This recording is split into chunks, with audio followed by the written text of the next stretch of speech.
Liverpool 1, Manchester City 2. What a chaotic game to say the least.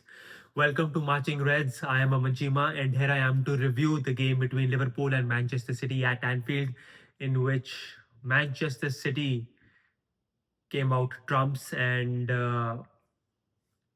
yeah.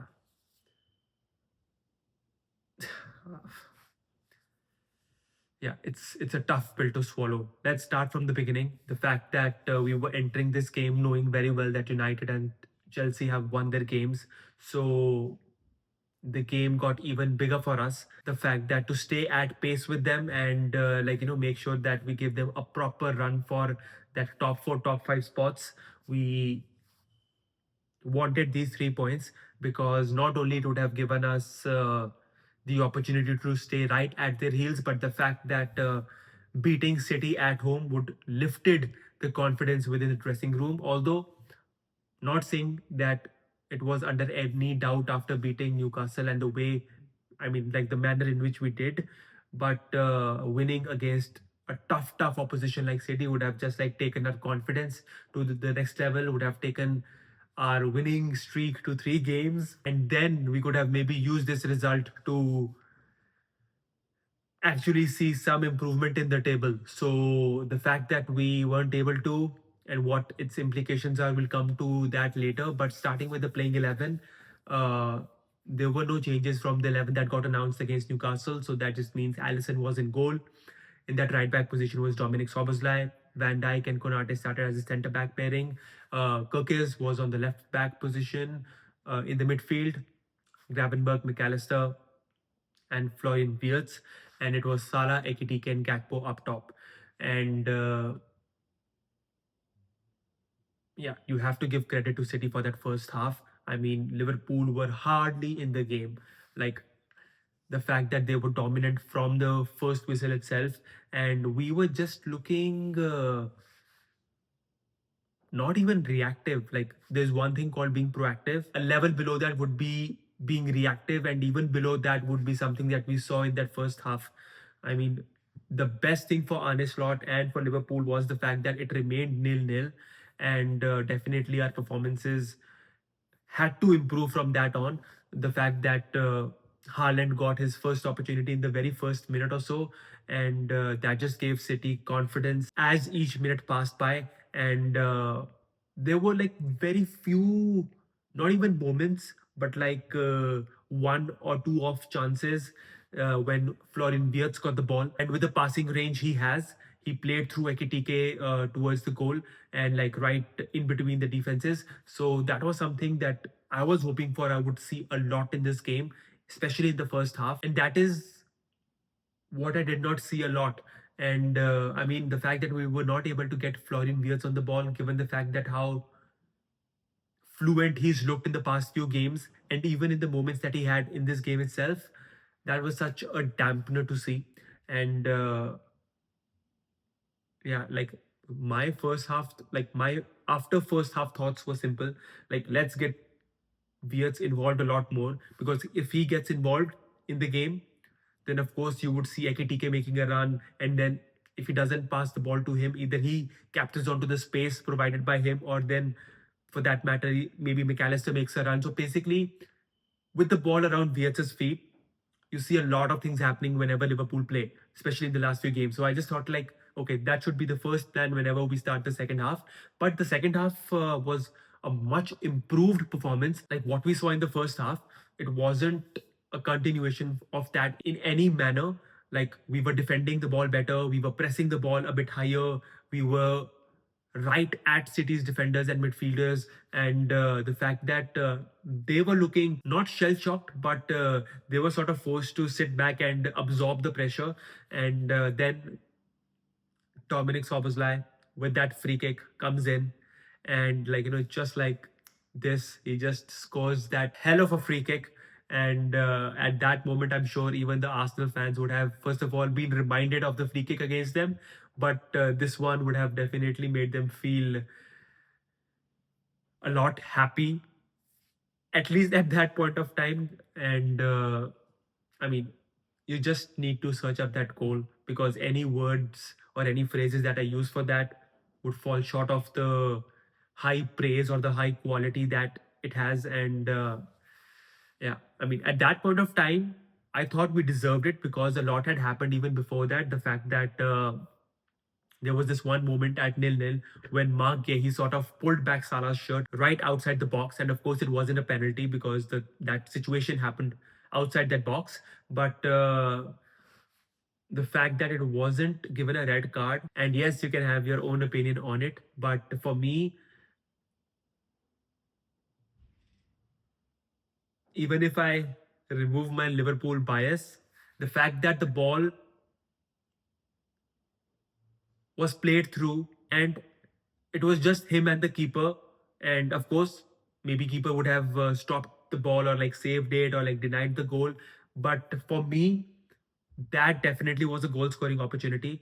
And I'm still baffled with the yellow card that Mark Guehi got because, first of all, we were making sure how we felt whenever Mark Guehi got the ball. The fact that he was getting booed, that clearly showed the fact that Anfield wasn't happy with the fact that he chose to go to Manchester City and not join us, given how close that deal was. But again, bygones are bygones. But the fact that in that very particular moment, I did personally feel that that was a red card. But we still kept on playing. Then that goal happened, and I was feeling a bit confident that point of time because in this edgy game where you were dominated by the opposition team for that first half, and then you come out in a much more better way, in a much more aggressive way, and you get the reward for that. You just need to finish off the game by just staying calm, staying composed, and making sure you sort out any defensive issues. But what we did after the goal completely surprised me. The fact that we started defending a lot deeper, that just allowed Manchester City to be in our half a lot more and create a lot more. What happens usually is that, like, if you're defending at a level or like on the line which you usually defend on, nothing changes because that's what you've been doing since the past 60, 65, 70 odd minutes or so. But as soon as you defend a little bit deeper, there are more open spaces for the opposition to target, and there's a lot of space available for either the defender or the CDM player who can maybe potentially take a shot. And then when it comes to the last line, the last defending line, your decision making has to be critical, and that is where City get their equalizer. And like it was like Haaland's headed ball where like Bernardo Silva makes his run, and at that moment I thought we were a little bit ball watching, and we don't track him, and he gets the goal, and yeah, that was 1-1, and then the penalty incident.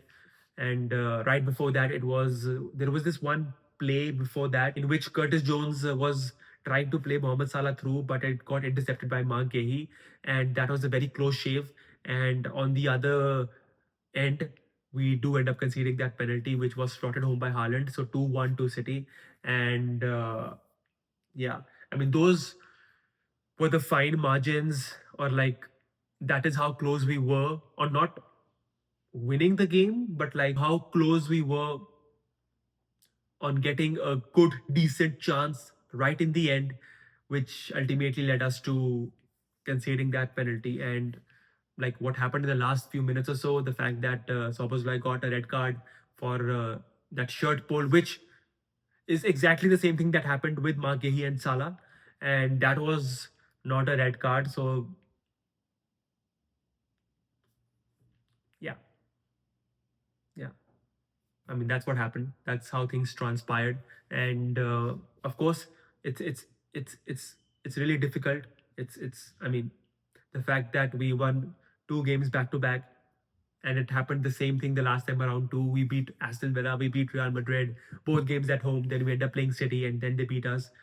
It happened again here. Like we were coming off after winning against Karabag and Newcastle, and then as soon as we thought like, okay, you know what, a good result here might just amplify the positivity around in and around Anfield, and then we suffer this loss.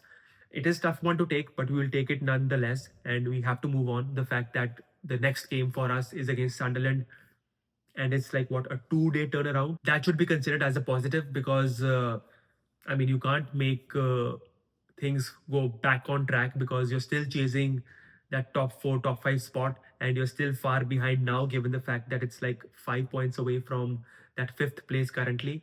And it is going to be a big, big mountain to climb. And we would want a typical Liverpool response to any situation, any difficult situation that we end up facing. And of course, there is anger, there is a little bit of disappointment amongst the Liverpool fan base, which is fair, which is justified. And yeah, I just hope it doesn't turn negative. I just hope this just fuels us or refuels us to support this team even more, because I think this is a moment where fans need to be patient, fans need to be supportive, and accept the fact that we are not having the best of seasons. And whether we make the Champions League positions through the Premier League table, I just feel that relies on, of course, yes, the big performances and accumulating those points and making sure we pip United or Chelsea for that elusive final spot. But fans need to play their part too. And yes, today's performance, I mean, you can take heart out of it, but the result would definitely be something which would be a big blow to our chances. But the good news is that it is still not over, and we are still in with a shout if we keep on developing on those positive things. And in the end, I would just like to paint a different picture altogether. The fact that we were leading 1-0 till the 83rd minute or so. And even after that, a lot of different things could have happened. And if we just keep the result to one side and look at the second half performance itself, and yes, conceding 2 goals in the end is a problem too. I get it. I totally get it.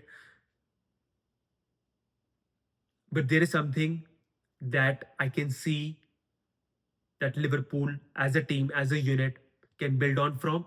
And that is what I hope that they show up in large parts of the game when we play Sunderland next. So yeah, it is going to be, as I said, a hard one to take. And